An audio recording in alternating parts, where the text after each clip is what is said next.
The advertising industry isn't usually a space that breeds widely recognized voices. If someone were to ask you who the Gary Vee, Tim Ferriss, or Sheryl Sandberg of advertising is, there isn't really an easy answer.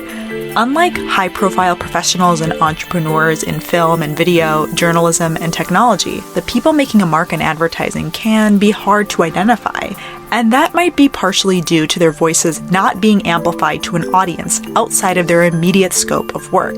If you're not working for them, attending a conference they're speaking at, or reading a trade publication they've been quoted in, you may not be hearing from them much. Some marketing and advertising leaders have been looking to share more on LinkedIn, a popular platform for advertising and marketing professionals, but it's no easy task to build a following. Hey everyone, it's Noor Nasir, host of Ad Tech Unfiltered. This episode, we explore what makes a voice one that the ad community is open to hearing from and wanting to hear from. And what about if you are looking to share a message with a broader industry audience yourself? What would you want to do to ensure your message is heard? I know one person in particular who's doing a pretty good job at making sure his messages and ideas on a broad array of topics resonate. Tom Goodwin is the head of Futures and Insight at Publicis Group. And if you don't know what that title means, well, neither did I. But Tom brings some clarity to his title and gets into the weeds on what led him down a path where his ideas started resonating with an online community of over 700,000 people. He's also been published over 600 times and has been featured in publications including Forbes, Inc., TechCrunch, Adweek, and Entrepreneur. This episode with Tom Goodwin on voicing ideas that are heard starts right now. Tom, thanks for joining me here in San Diego to have this conversation. Let's go ahead and jump right into it. If I am a brand or advertiser and I have hired a head of Futures and Insight, what am I paying you to do that I'm not otherwise already getting as an agency client? You're kind of paying me to say no, which sounds quite odd. But generally speaking, most people in business right now have been kind of whipped up into this frenzy.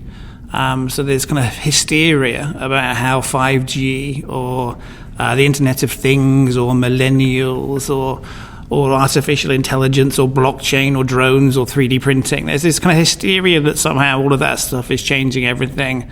And if our clients are sleeping at night, then they're probably not doing enough and they probably don't understand it enough. And it sounds rather unlikely, but increasingly my voice is to be a kind of calm guiding force. Which is not to be quite as miserable as saying no sounds. It's actually just to say, look, here are all the changes that are happening in the world. Here are all the changes that are not happening in the world. And that takes a lot longer to explain because many things in life are not changing. Most marketing principles from the 1900s still work brilliantly. Then to give them some guidance on the changes that really matter. So again, if you're in the business of brewing, then perhaps virtual reality is not existentially threatening to you. If you're in the banking industry, then perhaps augmented reality won't fundamentally rewire your business. But if you're in banking, then something like blockchain is suddenly more relevant. So in short, it's to reassure them and then to find specific things that they should focus on and to do those simple things very well. Sometimes it's inspiration. Sometimes I'm going to get clients to try and do more because they're not excited enough. But most of the time it's about assurance. That's interesting because I bet often clients are operating under the assumption that they're getting a strategy that comes with the relationship they have with their agency, and then they're also going to get the associated execution. But the exact terms around that strategy and just how strategic and insight-driven it is might be open to interpretation. So that's where a role like yours can offer a lot of comfort and assurance like you described. At some point earlier in your career, I imagine you were also working on account-specific business. When did things start to transition and become entirely insight-focused for you the way they are today? A broad theme throughout my career has been that I've been interested in the whole width and breadth of advertising. So I've never been someone that loved TV ads and loved creative agencies. I was always someone that loved advertising people and advertising thinking, but that was across everything from whether it's influencer marketing all the way through to digital business transformation to PR. So I've had a kind of a width of fascination.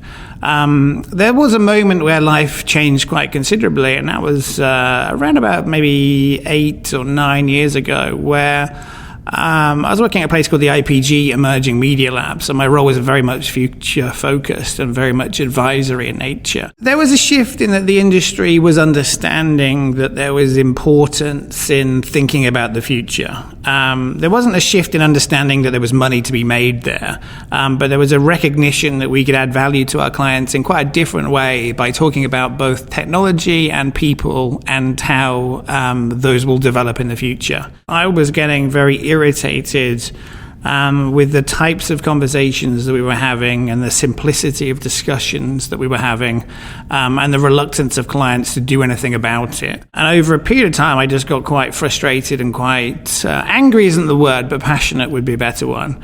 And I just felt that the industry deserved to have more interesting conversations. So at this point, people would be talking about how virtual reality will change everything. They would be talking about how smartphones are the next big thing, even though billions of people already had them. People would be talking about how streamed TV will totally change the way that we watch content. People were talking about things like content being king. And there was just a very simplistic narrative that was going on. And I felt compelled to just have a voice. At that time, I decided to set my own consulting company. So it was quite useful for me to be more provocative. I no longer had corporate PR people to ask for permission from. It's just more that I wasn't burdened by approval processes. So I would write pieces saying maybe content marketing is a complete waste of time for your business. Or perhaps the pace of change is not such that we should throw out things that we've learned years ago, or influencer marketing won't be that relevant for your company. So it would be quite counter to the prevailing wisdom, but not out of this sense to be radical, just because I had this strong need to tell the truth. And slowly people started reading my stuff. Slowly people started realizing that there was something in it. Slowly I'd get asked to speak at events on panels. Then I'd be asked to do keynotes. Then I'd be asked to do much bigger, much more paid keynotes. And it just kind of went on from there. It's a pretty fast-moving trajectory if, as you described it, you're going from people reading your stuff to paid keynote gigs. So was there a memorable turning point where a significant number of people really started to dial into what you had to say? There's no one moment where you suddenly think, oh, wait a minute, like the world cares about what I've got to say. There are just slow instances. So, everything from the first times that you get retweeted a little bit to the first time people comment on your pieces and you know who they are, the first time people use a slide of yours in a presentation. There are lots of little moments like that happen, and then I guess slowly you get used to it, so you don't notice it. So slowly you kind of accept that there are perhaps movements that are now happening in our industry, and it may be that some of my thinking was a part of that. There are some times when I see people express very similar ideas to ones that I've expressed a long time ago. And I know you suddenly go from feeling, wait a minute, that person copied what I had to say, to thinking, wait a minute, I guess I have been influential in how people think. And that's quite a nice feeling. I guess that's what, thought leadership is called, and that's what it's supposed to be about. Is that what you remember the early indications being? Somebody stealing a slide or someone retweeting something you had shared? Yeah, an interesting part of what you say is the specific wording you use, because obviously if people say something vague like, well, of course we've got smartphones now, it's obvious. I can't necessarily link back to a piece that I wrote which expressed a similar thought 10 years ago, but was worded differently. But it doesn't really matter. I'm not really that bothered about attribution. But you do find yourself now at conferences where people might say, digital is just like electricity, and we don't have a head of electrical strategy, so why would we have a head of digital strategy? And at moments like that, you think, this is verbatim my words, but I don't really have any right to ideas. I don't think there's any point in being precious, and so I'm very happy whenever it happens. One, they say imitation is the sincerest form of flattery, and two, it's probably a pretty good indication that your ideas are really resonating with people, so much so that they want to borrow from them verbatim. Moving from there, I want to jump into the topic of making sure big ideas resonate with clients. Because when you or anyone else is on a big stage giving a keynote at a conference, clients may be more receptive to concepts and big ideas. But when you're actually sitting down in front of them, proposing those things in relation to actual business plans, that receptivity may not quite be there. So I want to hear from you. What do you do to make sure that those ideas are going to be received well? And even more specifically, you've spoken and written extensively about the concepts of digital transformation and digitalization. Can you share background on how you've described and distinguished the importance of each and how to make sure clients really consider those? So for me, and again, these are all expressions that I myself have defined myself, and I don't really have the right to do that. But at the same time, no one else does either. This isn't science where we have, SI units. So my personal opinion is that digital transformation is to go to the very core of a business. So it's to really, really understand the business model, the culture, and the kind of processes and the product of what is being made, and then to kind of rethink those in a world of new technology and to rethink those in a world of different consumer behaviors. Whereas digitalization is to take a much more superficial approach. So it's to look at the ways that a company manifests itself and to see digital sprinkled into those. So digitalization might be a home decoration store having a 3D printer in one of the locations, whereas digital transformation would be for them to completely rethink their business model, perhaps to decide to offer installation, perhaps to completely change their entire logistics and distribution system, to change the way that they think about inventory, so it's neither online inventory or kind of physical store inventory. So they're very different processes. A digitally transformed bank may decide that it should be a digital wallet and it should not have a banking license, and it should be an app like Venmo or Klarna. Perhaps it would use cryptocurrency in some form. A digitalized bank would just have a kind of robot in a lobby, or it would have a kind of a bank card that had NFC, or it would have a nicer kind of user interface to the banking app. So they're profoundly different approaches that both have their own merits, but they are very different. So speaking to their merit, let's talk about application and reason for either digitalization or digital transformation. Can you share examples of where brands or companies have used either instance or both? It's extremely unusual to find any examples of digital transformation because it takes a really long time. All of our companies are basically constructed as kind of departments that were perhaps formed 100 or 50 years ago. And then generally speaking, everything that gets invented or is new becomes a new department that gets bolted onto that. And advertising agencies are the same, where you might wake up one day and you've got a PR department, or you might wake up one day and you've got a digital department, and then you'll have a mobile department, and then you'll have an influencer department, and so forth. So what tends to happen is companies get extremely complex and big over time, and to actually digitally transform is almost entirely impossible for these companies. It would take a very, very long time. it would require complete rethinking of everything from the processes to the actual people who work for them. So it's almost impossible to imagine that a company like BMW or a hotel like chain like Hilton would ever really be able to do this. And that's kind of okay. Like, one has to accept that there's not just one way to go about this. The few examples I see of digital transformation, I think Netflix did an amazing job of this. But that was when they were quite small, and that was when they moved from being a DVD postal business to being a kind of streaming entertainment provider. You could argue they then transformed again to become a kind of entertainment company that commissions and makes its own content. I think Walmart have done a great job of this. I think the way they've moved towards buy online, pick up in store, I think the way that they've kind of integrated Jet and Bonobos and other stuff within their company. It's not perfect, but I think it's something we can all learn from.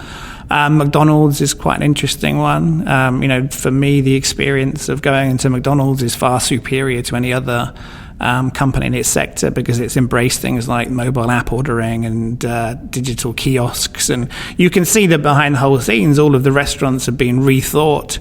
And the counter space has been redesigned for this, but it's not an easy thing to do. So when I am kind of mean about companies that haven't really changed that much, I'm aware that, especially with quarterly reporting, it's very, very hard for any CEO to really undertake the amount of investment and risk that needs. I'm sure any companies you've spoken about in the past will appreciate that admission.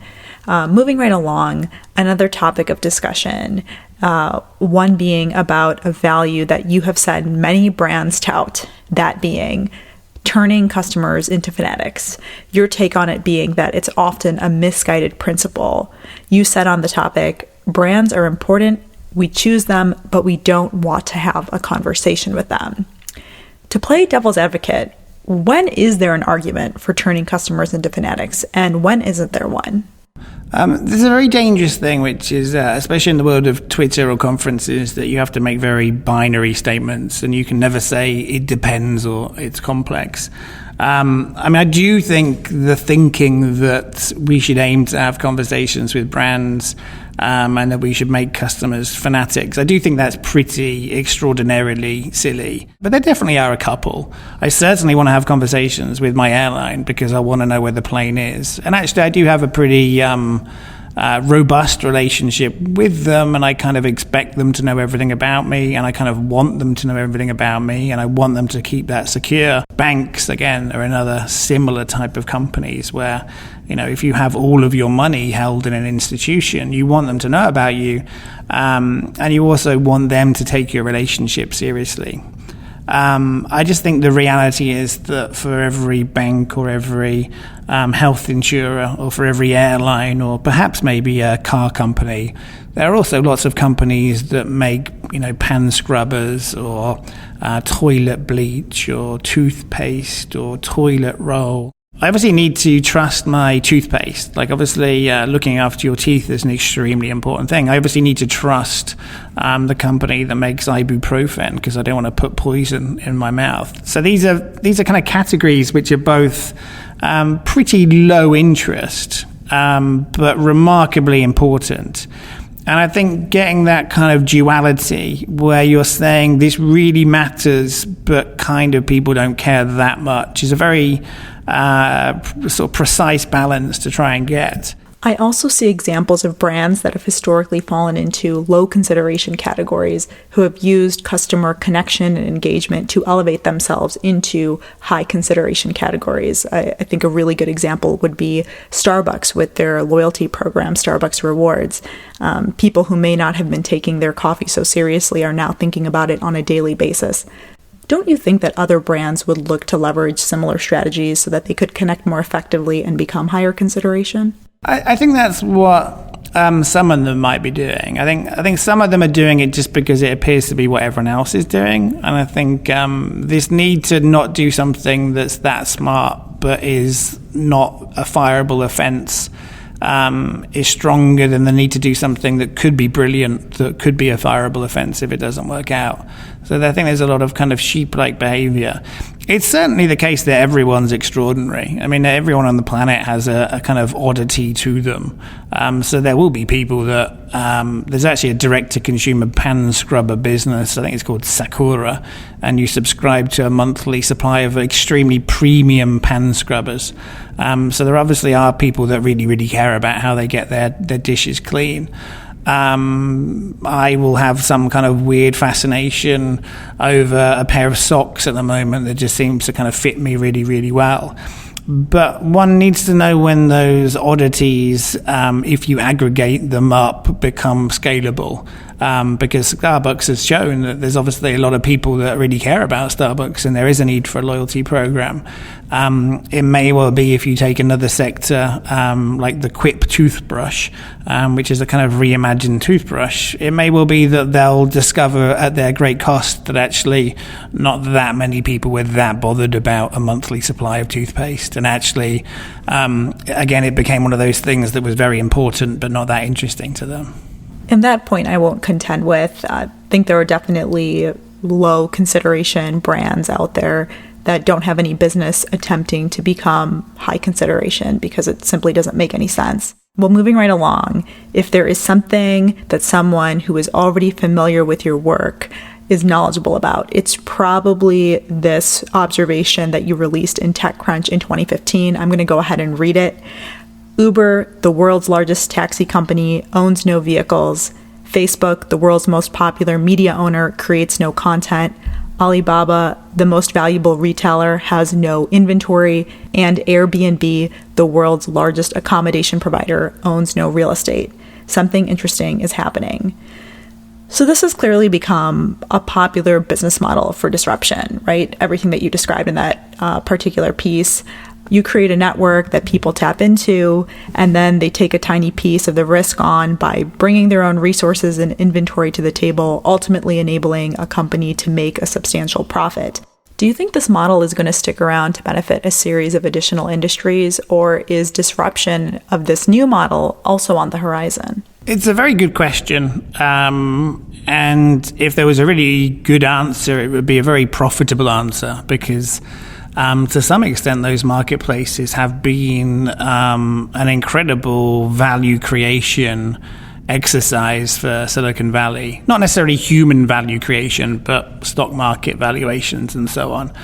I think we're facing an interesting time where those models have basically been predicated on this idea that every company has to get massive, that every company has to get global, that every company has to remove as much responsibility as it can from that industry, because that's a kind of cost and a liability. And that everyone should treat the workers a bit like this kind of robot that has no rights and is the same as everyone. And then by everyone being the same, then there's sort of deflationary price pressure on people to make sure that they're kind of agreed to be underpaid. So I actually think that these platforms have ended up being quite sort of destructive to the world in some ways. I would like to think that we might enter an era wherein some industries will see a move against that. And it will be based on this idea that it's better to find the differences in people. Like something like Airbnb is quite interesting because increasingly it has become a place where all the apartments look the same and they're full of crappy IKEA furniture and the host doesn't care. And what I'd love to see is the opposite, which is a bit like the spirit of the company when it started, but just people with remarkable homes and with remarkable talent and with remarkable taste and with remarkable furniture and people that can give you a nice list of personally curated things to do. I'd like to think that we might see a company a bit like an Uber, but that helps people who speak French teach others, or that helps people with a curious fascination with knitting and teach other people how to knit. And we might see a movement towards everything from golf instructors to coders to teachers to therapists. Perhaps there would be a platform which is all about paying people even more and getting the best out of people. And then the company in the middle would make more money, and it might take some responsibility for the quality of the goods provided. Logic would suggest we'll see quite a few companies starting to operate in that space as well. So change gets merchandised and companies merely create a veneer of newness is something that you've mentioned in Digital Darwinism. But isn't it fair to say that advertisers and marketers are often in the business of doing exactly that? Yeah. I mean, one of the problems I have with the industry at the moment is the degree to which we become order takers rather than partners to our clients. So I think sometimes we are asked to make things because the reality is that our clients need something to look quite snazzy and new. You know, if you accept that you're in an industry which is actually quite slow moving, it's very boring to do nothing. Like, it's very bad for your career as a CMO to appear to have changed nothing. So therefore, you need to manufacture a couple of things which are interesting. It might be you're in an industry which is actually changing extremely rapidly, and actually you can't do anything about it, and your company isn't able to change as much as it should do. And then you have to kind of merchandise things and create things. So it's not...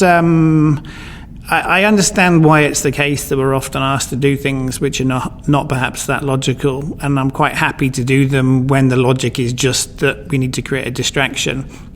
I think I struggle when people are not honest with their intentions. About 5 years ago, I was routinely asked to make an Apple Watch app for many of our clients. And I would explain very carefully with large amounts of data why we shouldn't do that. And it was an interesting sampling exercise because of the 5 or so clients that all had very bad reasons to make an Apple Watch app. About 3 of them were extremely relieved, really appreciated the fact that I'd saved them, a couple of million, and I'd actually lost our agency, some significant revenue. And you could tell it just meant that they would come back and spend that money with us in ways which were more helpful to everyone. And about 2 of those people were extremely frustrated that someone would have the audacity to suggest that their idea wasn't that great. And I'm happy to kind of exist with those ratios in a way. I want to dig a little bit deeper into something I just heard you say about putting together a detailed report for clients' consideration. In the case you mentioned, an Apple Watch app. You said you want clients and brands to feel like partners, but at what point does a client say, look, we hired you for advertising purposes, not for vetting out if solutions are or aren't appropriate. I'm not looking for you to instruct me on those types of things. I'm going to go to a consultancy for that. Is there now some acceptance for this type of advice coming from an advertising agency? I think it's probably the case that there isn't really a new thirst to listen to our agencies. I think there are 2 things that are different about me. One is that I don't really care that much. My intentions are very good. So if I'm going to tell a client that they shouldn't make an Apple Watch app, I'm not doing it because I'm then trying to sneakily take them to one side, buy them a drink and steal their business. And I'm not doing that because I get paid money by the iPad app store to make sure that lots and lots of apps are actually made for the first time for the iPad. I'm doing it just because it's what I believe to be true. And if that gets me into trouble, I'm very happy to deal with the consequences. The second thing is that I have a degree of reputation in some instances. You never really know. But there are some clients who will expect me to behave in this way, and they're okay with that. There'll be some clients that want me to behave in this way, and they're okay with that. There's some clients that tolerate this.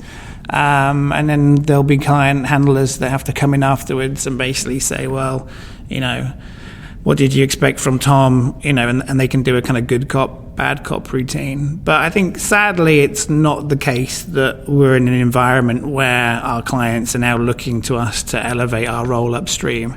It's different in different instances. So Publicis, we have the Sapient group within us. So they take care of extremely significant business transformation projects.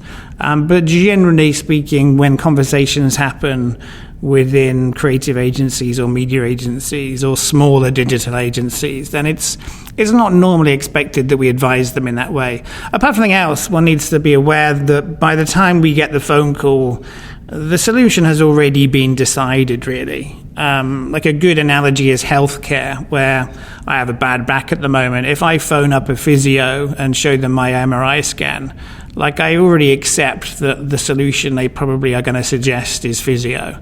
If I decide to phone up a surgeon, then it's probably quite likely the solution they suggest is to have surgery. And all of us in our industry are actually beyond the kind of triage stage. So we've already had the solution dictated to us. So to actually have someone suggest another line of business is considered quite strange most of the time. Tom, I've made the terrifying error of putting together so many questions, but I will have to save some of them for another meeting. Hopefully you're open to more conversations. Yeah, absolutely, yeah. Tom Goodwin is the author of Digital Darwinism, Survival of the Fittest in the Age of Business Disruption. Tom, I was going to thank you for the conversation today, but then I realized that we invited you to sunny California to escape snowy and cold New York. So you're welcome. Thanks for having me and bringing me here. That was my conversation with Publicis Group's head of Futures and Insight, Tom Goodwin, on how to voice ideas that are heard. We recorded that together at the Lowe's Coronado Bay in San Diego earlier last month. Now, what if you're looking to draw inspiration from Tom and share some of your own ideas in an impactful way? Here are some observations and thoughts I had following our chat if you're looking to similarly share. Number 1, stay up to date on current topics that you're interested in. This is seemingly too obvious to be worth mentioning, but a lot of people don't do it. And also, don't feel forced to only build knowledge on topics pertaining to the realm of advertising and marketing. Expanding your knowledge base is an important part of figuring out what you care about and identifying topics and themes that you'd like to share ideas around. Number 2, commit to reading. Even though I didn't get a chance to ask Tom about his reading habits, it's my bet that he's a voracious reader. Online journals, trade pubs, all types of books, various news sources, informative social posts, you name it, reading regularly from a diverse array of sources can play a major role in quality idea generation. Number 3, put forth the necessary effort to share original perspective. There's nothing wrong with sharing articles and retweets, but parroting the near exact ideas of someone else more influential won't necessarily compel a person to engage with you. Strive to bring something net new to either existing conversation or look to start a new dialogue that people would be excited to engage with. And number 4, share with consistency. This is probably expected in age-old content marketing advice, but a good practice to keep in mind. Being consistent when sharing gives people reason to want to follow your work and helps people develop a sense of what to expect from you. From what I've seen, Tom makes it a priority to share posts on almost every platform every single day, sometimes several times a day. And 5, engage with your community. If you don't have a sense of how people feel about your ideas, ask them. And when people put forth the time to hear and react to what you're sharing, it's important to acknowledge their reactions and maybe even engage in a deeper dialogue. Only Tom knows if he agrees with my takeaways. I may end up asking him for his thoughts and if there's anything he would add or change. If you're looking to hear more from Tom, he shares plentifully. So feel free to follow him on LinkedIn and Twitter. His username is Tom F. Goodwin, or feel free to buy his book, Digital Darwinism. That's all for now. Thanks for listening. Stay safe. I'm your host, Noor Nasir. We'll catch you on our next episode for more at Tech Unfiltered.